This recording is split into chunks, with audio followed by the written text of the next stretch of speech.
Item number 2 budget discussion जी जनाब मोहतरम जनाब अब्दुल कादिर पटेल साहब जी।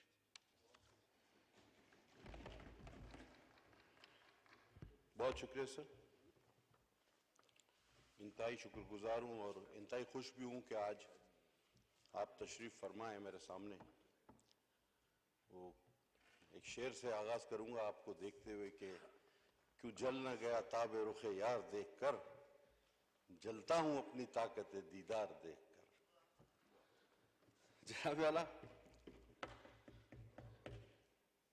ये आपका बजट स्पीच के इफ्तिताह से पहले कुछ एक दो बातें करनी जरूरी थी। 4-5 रोज पहले इस ऐवान में जो हुआ उसे मुझे दोहराने की जरूरत नहीं, और वैसे भी तल्ख यादें बार बार नहीं दोहरानी चाहिए। लेकिन इतना जरूर कहूंगा कि इस पर बहुत सारे मुख्तलिफ तज्जिए और बातें हुई, लेकिन मेरे हिसाब से ये एक मेरिट की जंग थी, क्योंकि हमारी इत्तलात नाकिस इत्तलात ही से कह लें के मुताबिक बाकायदा ये ड्यूटी फराम की गई थी कि जो जितना ज्यादा किताबें उछालेगा, तूफान बदतमीजी बर्पा करेगा, उसकी इतनी ही ज्यादा इज्जत अफजाई होगी।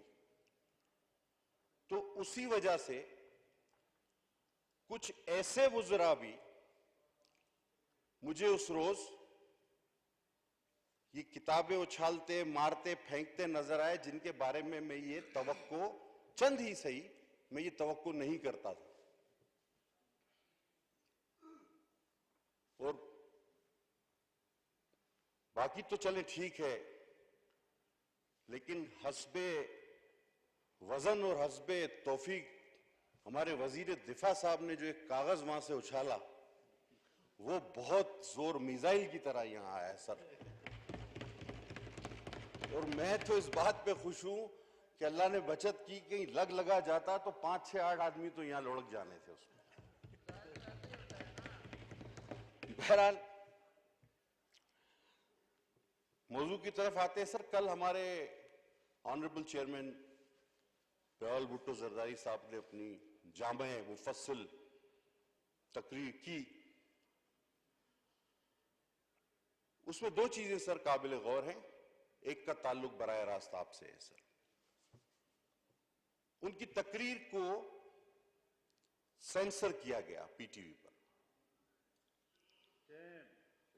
अब सर सवाल यह पैदा होता है कि इस ऐवान में होने वाली कार्रवाई और उसकी टेलीकास्ट बराह रास्त नशर व अशात, ये आपका प्रोरोगेटिव है,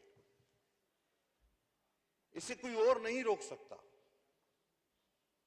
और मैं नहीं समझता कि आपकी चेयर से इसको रोका गया होगा। तो अगर ये तकरीर सेंसर हुई तो या वजीर इत्तलात ने करवाई होगी या फिर इस ऑनरेबल चेयर ने। अगर दोनों ने नहीं करवाई तो मेरा मुतालबा है सर, आपसे दरख्वास्त है कि इसकी आप इंक्वायरी करवाएं कि आया किस तरह इस ऐवान की कार्रवाई आपके हुक्म के बगैर सेंसर की गई। सर उनकी तकरीर के बाद, और वैसे भी हमने देखा है, जब दलाइल खत्म हो जाएं तो कम अकल या सियासी बोने जातियात पर उतर आते हैं। हमारे एक वजीर साहब ने उनकी तकरीर के बाद कुछ जुमले अदा किए, और उनमें से एक जुमला यह था कि ये मुंह टेढ़ी करके अंग्रेजी बोलते हैं। अब जनाब अंग्रेजी बोलना भी इस हाउस में जुर्म हो गया है। मैं ज्यादा तो नहीं कहूंगा, और वो मौजूद भी नहीं, काश मौजूद होते, दीगर भी कोई वजीर या मौजूद नहीं, मैं ज्यादा तो नहीं कहूंगा, लेकिन उन वजीर से सिर्फ इतना कहूंगा, आपके तवज्जुह से रिकॉर्ड पर लाई जाए कि देखिए, अंग्रेजी, बहुत अच्छी अंग्रेजी, उर्दू, मुफस्सिल तकरीर, ये तो मेरे चेयरमैन ने की। आप कम से कम अपनी कौमी जुबान उर्दू को ठीक कर लें वजीर साहब। आप जाएगा को कहते हैं जावेगा, आप आएगा को कहते हैं आवेगा। ये कहां की उर्दू है? आपकी अपनी कौमी जुबान ठीक नहीं और आप दूसरों की अंग्रेजी पर तनकीद करने चले हैं। और बार बार आप एक रात के लिए वजीर बनते हैं। 2 बार तो हो चुका है, इनके लिए 2 हुक्मनामे तहरीर होते हैं। एक पर ये वजीर, दूसरा हुक्मनामा उसी वक्त तहरीर होता है कि इनकी वजारत तब्दील हो गई। ये 2 बार हो चुका है इनके साथ। जनाब वाला, मैं इस बजट पर भी नहीं, जब हम हुकूमत में थे उस वक्त भी बजट पर मेरा हमेशा से ये ख्याल रहा है कि ये सर आदाद व शुमार और ये इतनी ज्यादा किताबें जो मारने के काम आती हैं एक दूसरे को, ये बेकार है। और मैं दिल से ये कहता हूं, क्योंकि कितने लोग इसको पढ़ते हैं इस ऐवान में, और इन किताबों का अमली तौर पर बाहर आवाम पर क्या असर होता है, ये 2 मुख्तलिफ चीजें हैं। और मैं 2008 की असेंबली में भी ये कह चुका हूं कि जब मोहतरमा जब से शहीद हुई, तो मैं हर बजट की तकरीर में, क्योंकि ये बजट बेकार की एक बहस होती है, मैं हर बजट की तकरीर में एक ही शेर कहता हूं कतील शफाई का, बीबी शहीद के लिए, हिसाब उम्र का इतना ही गोशवारा है, तुझे निकाल के देखा तो सब खसारा है। मोहतरमा के बाद खसारा ही खसारा है, कहां से आप दूसरी बात करेंगे? अब जनाब आइए, ये 8.48 ट्रिलियन का बजट है, तरक्की का दावा है, शराय नमू तकरीबन 4%, 3.9।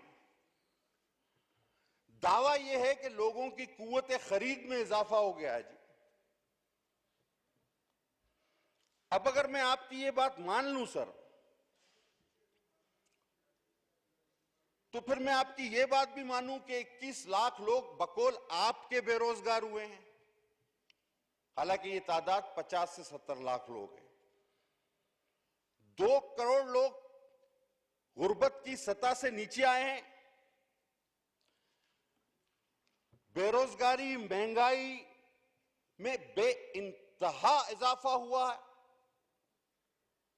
और आपके अपने वजीर जिन्होंने ये बजट पढ़ा, उन्होंने 1 माह पहले ये कहा कि मुल्क की मईशत का सत्यानाश हो चुका है। उनका अपना बयान है। अब 1 महीना पहले आप टीवी पर, अखबार में, इंटरव्यू में यह बयान देते हैं कि मुल्क की मईशत का सत्यानाश हो गया है। तो 1 महीने में वो कौन सा जुर्लुआ आपने फेरा है कि जिसकी वजह से तरक्की की शरह भी 4%, दावा है कि जी बड़ा हम तरक्की कर रहे हैं और पाकिस्तान खुशहाल हो गया है। ये 1 महीने में आखिर ऐसा क्या हुआ? और ये पहले भी हुआ, जब हमारे सबसे बड़े अरस्तु साहब ने पहला बजट पेश किया तो कहा जी तबाही हो गई, ओहो ऐसी तरक्की तो अब हो ही नहीं सकती, और बाद में कहा इसको निकालो, यही जिम्मेदार है। फिर दूसरे साल दूसरे वजीर ने, जो कल भी जिनके लिए मैं कह रहा था आवेगा जावेगा, उन्होंने एक बजट पेश किया तो कहा गया जी इससे अच्छा बजट तो कोई हो ही नहीं सकता। हफीज शेख साहब भी उनके साथ थे। और थोड़े अरसे बाद कहा गया कि महंगाई का जिम्मेदार ये हफीज शेख है, इसको भी निकालो। 15 दिन में। अब तरीन साहब आ गए, उन्होंने तीसरा बजट पेश किया। मैं तो दुआ गो हूं कि इन पर भी कोई 15 दिन बाद ऐसा ही इल्जाम लगा कि आप ना निकाल दें, बोला यही थे सारी फसाद की जड़ यही आदमी। हाँ, पीरजादा साहब ने कहा कि वो नेब के केस खत्म कराए क्या है। सर, जब महंगाई बढ़ रही हो, बेरोजगारी बढ़ रही हो, लोग गुर्बत की सतह से नीचे आ रहे हो, तो क्या ये ग्रोथ आपको समझ में आती है? 13,000 अरब रुपए आपने कर्जा लिया। जो भी आएगा ना सर आपके बाद, आपने तो जाना ही जाना है, आपका जाना ठहरा, कसम से उसको लग पता जाना है। आपके ये बजट टोटली मफरूजों पर मबनी, ख्यालाती बजट है सर। इसको समझने के लिए वो दिमाग चाहिए जो ये समझ सकता हो कि साल में 12 मौसम है और जर्मनी जापान एक साथ है, हमें ये समझ नहीं आता था। इसके लिए वही दिमाग चाहिए समझने के। हमारे वजीर साहब मुल्तान से उस रोज हंगामा आराई की क़यादत कर रहे थे और वो पूरे नहीं पढ़ रहे थे, वो जोश फर्त जज्बात में थे कि जनाब उनको देख के वो मोदी डर गया है, क्योंकि वजीर खारजा है। उन्होंने बोला कि ये ऐसा जज्बाती वजीर खारजा, अगर ये हमारे लिए भी इतना ही जज्बाती है जितना अपनों के लिए, तो ये तो कश्मीर ले आएगा। लेकिन क्या करें कि ये सिर्फ हमारे लिए इतना जज्बाती है, वहां बाअदब बामुलायजा हो जाते हैं, ये बाअदब बामुलायजा हो जाते हैं। इन्होंने कहा कि इस बजट के बाद अपोजिशन मुंह छुपाती फिरेगी जब पेश होगा तो। और खुदा का करना आप ये देखें सर कि बजट खत्म होते ही जब हम बाहर गए तो वजीर मुंह छुपा के भाग रहे थे, बाहर मुजाहरा हो रहा था, हम बिलावल भुट्टो साहब के साथ मुजाहरे में शरीक।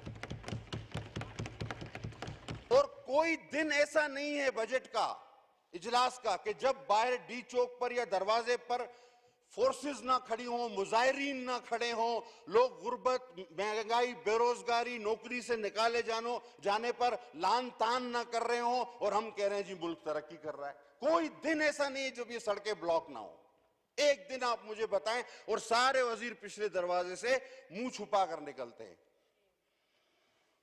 सर ये आपके लिए कोरोना काफी बेहतर साबित हुआ है, सही बता रहा हूं। और आपके एक वजीर ने टीवी पर भी कहा, वफाकी वजीर, पिंडी से उनका ताल्लुक है, उन्होंने कहा कोरोना ने तो जान बचाई है,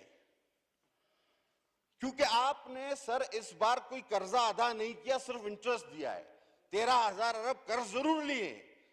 अगले साल जब आप इस कर्जों की किस्तें भी अदा करेंगे, इंटरेस्ट भी अदा करेंगे, तो आपको पता चलेगा कि आप कहां हैं।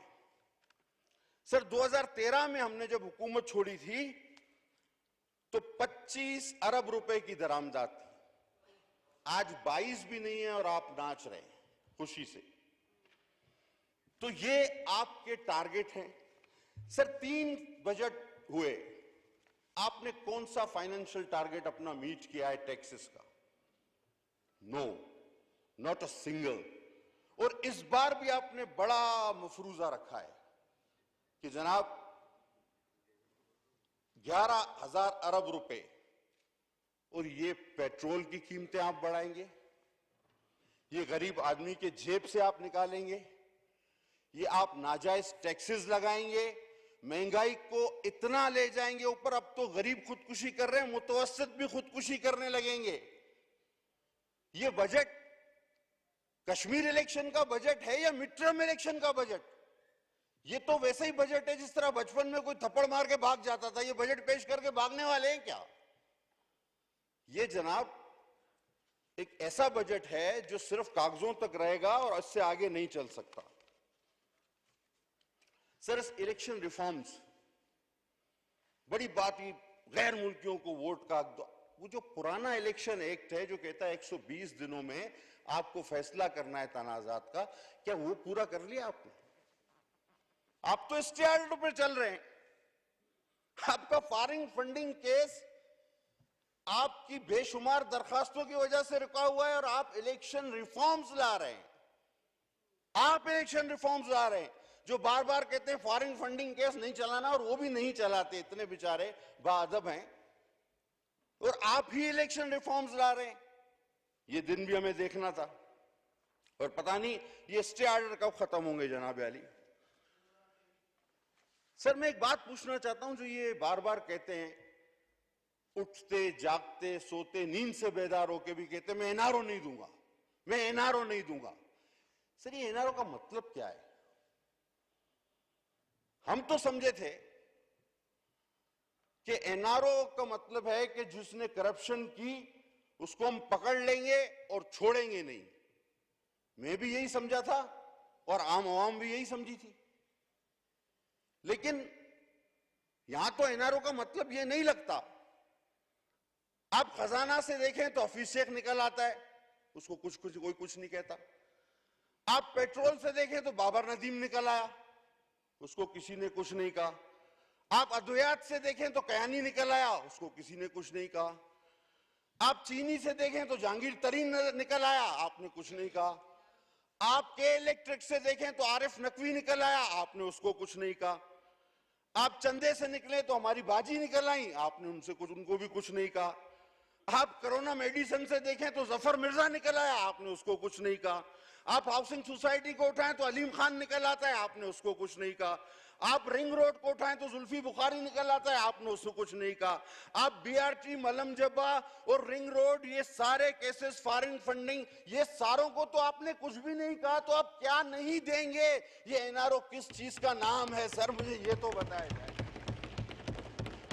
मुझे सर ये बता दें, ये एनआरओ आखिर क्या है जो आप नहीं देंगे? ये एनआरओ किस चीज का नाम है जो अपोजिशन मांग रही है और आप उठते बैठते कहते हैं मैं नहीं दूंगा, मैं नहीं दूंगा? ये एनआरओ है क्या? अगर ये करप्ट लोगों को पकड़ने का नाम है तो मैंने साबित कर दिया कि ये गलत है। जनाब, 30% अर्शिया खुर्दनोश महंगी हुई, 18% तनख्वाहें ऑटोमेटिकली कम हो गई, 35% डॉलर महंगा हुआ है। मेरे अजीम पाकिस्तानियों, घबराना नहीं। ये जो करप्ट हुकूमत है, 1,75,000 रुपए का हर बच्चा मकरूज है मेरे पाकिस्तानियों। आज जनाब अली, घबराना नहीं। असल मसला हमने, पटेल साहब वाइंड अप प्लीज। सर मेरी पार्टी का फुल टाइम है मेरे पास, एज मच आई कैन।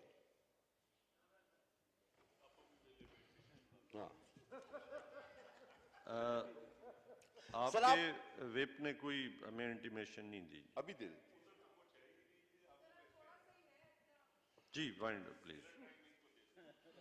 जनाब अली, आप जरा ये बताना पसंद करेंगे कि एमनेस्टी जो आपने दी अमीरों को और फिर कहा कि जो इससे फायदा नहीं उठाएगा उसको पकड़ मारेंगे, कितने लोग पकड़े आपने? आपने अपने लोग निकाल लिए, उसके बाद मुझे एक आदमी बता दें जिसको आपने गिरफ्तार किया। सर बहुत बड़ा जुल्म आपने पता है कहां किया? ये जो गरीब रिटायर्ड लोग, उम्र रसीदा लोग और बेवा खवातीन, ये कौमी बचत पे अपने पैसे रखती है। सर आपने एक दिन में 11,000 रुपए से उनके 5,000 कर दिए। सर खुदा की कसम, इससे बड़ा जुल्म मैंने नहीं देखा। और आपने 500 अरब रुपए एक दिन में उनके हथिया लिए। आप कहते थे सर पेट्रोलियम लेवी भत्ता है, तो फिर ये पूरी हुकूमत भत्ताखोर है। सर जितना पेट्रोल आपने बढ़ाया है, उस रोज मैं टीवी पर देख रहा था तो एक खातून ने वजीर आजम साहब से कहा कि मुझे बेनजीर भुट्टो के पैसे नहीं मिले। तो वजीर आजम कहते हैं कि वो खत्म हो गया, अभी ये हमारा वाला एहसास है। अब ये भी भुट्टो को खत्म करने वाली फहरिस्त में आ गए। सर जो भी इस फहरिस्त में आया, खुदा गवाह, खुद खत्म हो गया है। जुल्फकार अली भुट्टो को फांसी की सजा सुनाने वाले कई जजेस थे। आप 3 का नाम इस हाउस में से कोई मुझे बता दे, किसी को याद नहीं। लेकिन बेनजीर भुट्टो और जुल्फकार अली भुट्टो आज तक सबको याद हैं और इंशाल्लाह याद रहेंगे। आप कौन होते हैं भुट्टो का नाम खत्म करने वाले? और फिर ये तो एक पार्लिमानी एक्ट के जरिए BISPM ने चलाया था। आप वजीर आजम होकर कहते हैं कि जिस एक्ट को खत्म किया जाए। सर मैं तो कहूंगा सिंध हुकूमत ने एक बड़ा अच्छा कानून पास किया है। उन्होंने कोकेन को खतरनाक नशों में शामिल करके सख्त से सख्त सजा देने की का कानून पास किया है सर। मेरी आपसे गुजारिश है ये कानून कौमी असेंबली में भी पास किया जाए। असद उमर साहब ने एक बार कहा था कि 1 साल, ये बेकार की बातें होती हैं, 1 साल में अगर सारे मसले हल नहीं होते तो इंसान को इस्तीफा दे देना चाहिए, चले जाना चाहिए। सर पहले चाइना से जाली चीजें आती थी, अब अरस्तु और जो है तबसरा निगार भी चाइना से आने लगे हैं। ये जो दावे जितने इन्होंने किए वो सारे झूठे निकले। सर 3% लोग शरह सूद पर, कम शरह सूद पर आपने कहा कि हम ये कर्जा दे रहे हैं कोरोना की मद में। वाइंड अप प्लीज जी। किसी एसएमई को आपने नहीं दिया, सारे अरबपतियों को आपने इससे फायदा दिया। सर 3 साल में 22 करोड़ अवाम का खून नोचकर आपने लोगों की जेबें भरी और जुल्फिकार अली भुट्टो ने उन 22 अरबपतियों को कंगाल किया था, आपने 22 करोड़ अवाम को कंगाल किया है सर। सर वाइंड अप करने की तरफ ही जाऊंगा। जाहिर है मुझे पता है कि इससे ज्यादा मुश्किल हो जाती है सबके लिए। सर कहा जाता है कि हमारी जो ग्रोथ इसलिए बढ़ी कि बड़ी सनतों ने इसमें बड़ा हिस्सा लिया, यही कहा जाता है ना सर। खासकर कहते हैं कि कॉटन और लार्ज स्केल मैन्युफैक्चरिंग। अब सर मुझे एक बात समझ नहीं आती, ये लार्ज स्केल मैन्युफैक्चरिंग बिजली और गैस पे चलती है। आपके अपने रिकॉर्ड कहते हैं कि बिजली और गैस के इस्तेमाल में 23% कमी हुई है, और आप कहते हैं कि हमारा लार्ज स्केल मैन्युफैक्चरिंग बढ़ गया है। बिजली और गैस 23% कम इस्तेमाल हुआ है। मैं बताता हूं सर ये बढ़ा कैसे है। सर कोरोना की वजह से ये ज्यादा नहीं बढ़ा, ये 1.5 से ज्यादा नहीं है, बाकी झूठ है, मफरूजा है। सर कोरोना की वजह से हजारों लोग बाहर से बेरोजगार होकर आए, अपना सब कुछ वापस लेकर आए हैं। उस वजह से बैंकों के जरिए जो ट्रांजैक्शन हुई है उसकी वजह से थोड़ा सा इजाफा आपको देखने में आया है, लेकिन ये वक्ती है सर, ये आइंदा नहीं होगा। और दूसरी बात अगर आप देखें तो कोरोना की वजह से डॉलर की खपत में कमी हुई है। लोग बाहर ही नहीं जा रहे, हर आदमी 2-4 हजार 5 हजार डॉलर बाहर ले जाता था, वो जा ही नहीं रहे कोई। थैंक यू जी पटेल साहब। सर आपका अभी भी तकरीबन आपने 11-14 पे स्टार्ट किया, आपको देख लें जी, 23 मिनट हो गए हैं जी आपको। जी वाइंड अप करें जी, पटेल साहब वाइंड अप प्लीज। सर अब बार बार सिंध की बात होती है, अब किसी को कुछ ना मिले ना सर तो वो सिंध पर चढ़ दौड़ता है। अब हर कोई मोहम्मद बिन कासिम बनने के चक्कर में। यहां मैं आपको बताऊं सर, सिंध का दिल बड़ा कुशादा है सर। आपको मैं हैरत अंगेज एक बात बताऊं, आपके इल्म में भी इजाफा होगा सर, मुझे यकीन है आप बड़े बाइल्म आदमी। अली मोहम्मद खान भी सुन रहे होंगे मेरी बात को, अली मोहम्मद खान बड़ा सुनते हैं मेरी बात को। सर 1960s में हाजी मुनव्वर अली खान नामी एक शख्स अटक से चलता है 60s में, आज भी उसके जायदाद महल मौजूद है अटक में, बड़ी तारीखी शख्सियत। 1965 में सखर से वो मेयर मुंतखब होता है, पहले marshal administrator mayor, deputy mayor civilian ने होता था। सिंधी सखर के उस अटक के पश्तून को डिप्टी मेयर मुंतखब करते हैं। 1977 में वो एमपीए बनता है सखर से। 1985 में हाजी मुनव्वर अली खान वजीर बनता है सखर से। इतने कुशादा दिल है सर सिंधी, और आज भी उस शख्स, वजीम शख्सियत थी, हाल ही में बेचारों का कोरोना से इंतकाल हुआ, मेरे लिए बड़ी शफकत रख के बड़ी आला शख्सियत के मालिक थे। आज भी अगर खुर्शीद शाह साहब मौजूद होते, यहाँ बहुत बड़े आदमी थे, खुर्शीद साहब भी कह रहे हैं, खुर्शीद शाह साहब होते तो ज्यादा रोशनी डालते उनकी शख्सियत। पटेल साहब थैंक यू जी। सर मैं आप बड़ी काम की बात बता रहा था। Thank you. अभी सर एक मिनट लास्ट, सर ये जो एक दो चीजें सर, ये जो सिंध पर बात करते हैं ना सर, तो आज भी सिंध ने सबको अपने दिल में जगह दी, समोया। मुझे एक भी गैर नस्लन गैर सिंधी बता दें जो दूसरे सूबे से मुंतखब होके आता हो, कोई नहीं। लेकिन हम सबको वेलकम करते हैं। खुदा के वास्ते हमारे सूबे के साथ नाइंसाफी ना की जाए और ये जुबान इस्तेमाल ना की जाए जो मेरे सिंध के शहरों को तकसीम करे, जो सिंध काट कहलाती है। क्योंकि फिर हम कहेंगे मरसू मरसू सिंध न डेसू, होचू तीसू सिंध न डेसू, हैमू तीसू सिंध न डेसू, फिर हम कहेंगे। सर अगर फिर सिंध की बात करते हैं कराची की, तो फिर मैं इंडिजीनियस कम्युनिटी से ताल्लुक रखता हूं, मछेरा हूं, कराची मेरा गांव था, सब वहां आकर आबाद हुए। दुनिया में इंडिजीनियस राइट मिलते हैं, मुझे आप क्या देते हैं? चले फिर ये बताएं। मुझे एज ए इंडिजीनियस, हम तो चंद 100 लोग थे सर जब कराची में मेरे बाप दादा थे। मेरा दादा बाबा आइलैंड पे पैदा हुआ। आई एम इंडिजीनियस, मुझे आप क्या देते हैं? कच्ची कौम से मेरा ताल्लुक है, हम मछेरे हैं। हमें क्या मिला? सब आबाद हुए, करोड़ों मालिक, करोड़ों लोग आए, अरबों पति बन गए। जो पहले काले काले थे आज गोरे गोरे हो गए, फिर भी कहते हैं कि नहीं जी हमें कुछ नहीं मिला। तो जनाबे वाली, और आखिरी बात वो कुत्ते की काटने वाली सर, वो सर ये कहते एक वजीर ने कोट एंड कोट कल कहा कि पागल कुत्ते काटते हैं सिंध में।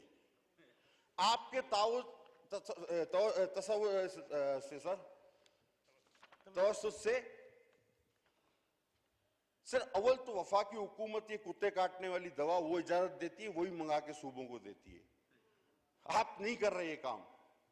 आपके तवस्सुत से ये एक चीज भेज रहा हूं, हमने एशिया की दूसरी बड़ी सकरंड में एवीएस और एआरवी की बनाने की लेबोरेटरी कायम कर ली है सिंध में। अब मैं इस वजीर को कहूंगा आपके तवज्जुह से कि दवा हमारे पास है, पागल कुत्तों की लिस्ट आपके पास है, अब हमें दे दो, हम लगा लेते हैं भाई। थैंक यू जी, थैंक यू जी, थैंक यू। अली मोहम्मद खान साहब, सेनेटर उस्मान का शेर बाद में सुनेंगे किसे? पटेल साहब वैसे जी, मेरे ख्याल में बाद में सुनेंगे जी। पटेल साहब सर शेर सुन ले। सहरा तो बूंद